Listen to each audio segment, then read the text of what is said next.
Ariza, and also the guy Ryan Anderson too. He started the season with the. But one thing about Ryan Anderson, you have to guard him, man. Guard him. Spread the floor. Well, you only got to guard him if he's hitting shots. Well, but you can't. How you gonna know that if you're not guarding him, fool? How about if you miss a couple shots? I ain't going out there. How about Utah? Like when I played you. 70 points in the paint in this one as they win 118-91. Punished.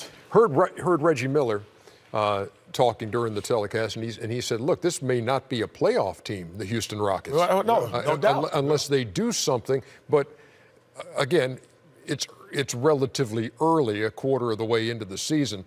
Rockets are 11-13. It's not early, Ernie. But the number 8 and 9 teams tied for the last playoff spot are both 12 and 11. So it's not like they've fallen behind by 8 games now. But they're still right there behind Sacramento and Dallas. Yeah, but that's not the problem. I know there's definitely a problem. No. But that's not the problem. You just look at the records. They're not better than those teams. That when you talk about who we chasing, like they're not a good team right now. But they're not much better. When they play those teams, those are toss-up games, and they're probably losses on the road. That's the problem they got. Based off their success from based off their success from last year, the expectations were still going to be high for this team. It seems to me they're not playing with much effort. We know they're not known for defense, but they're not playing any defense at all.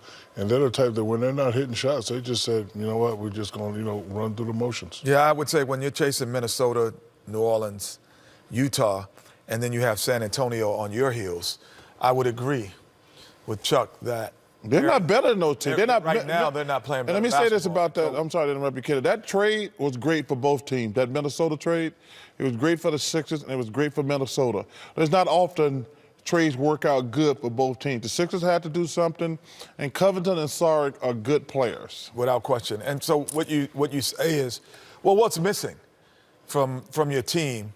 And why aren't you winning? If you're the Rockets or anyone who's doing that. And you go, well, do we have that in our locker room to change it?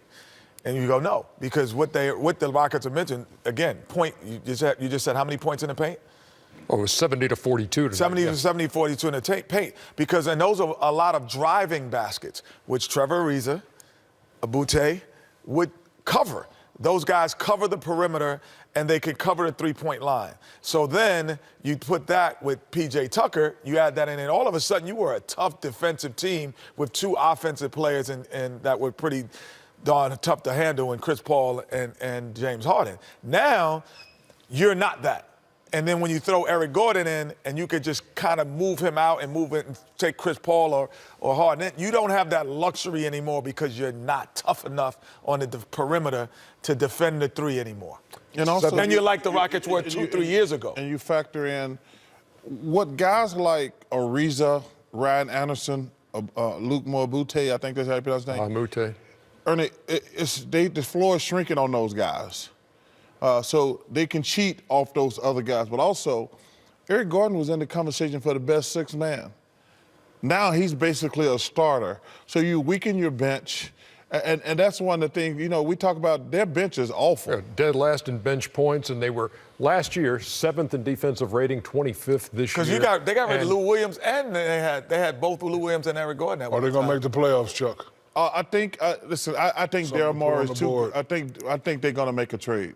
Are they going to make the playoffs, yes or no? Well, they're going to make right now. No, they're not going to make the playoffs the way they construct right now. But Daryl Morey is too good of a GM. He's going to do something. If I'm Daryl Morey, and I'm saying, okay, I got Chris and I got James and Capella. Melo's available. And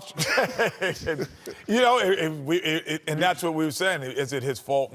Now we see it's not. No. It wasn't. But listen, I'm gonna protect 3 players, and I got to make a trade because we can't win the way we're constructed. Team that lost 17 games last year, best record in the NBA, has now lost 13. They are 11-13 as Utah goes to 13-13.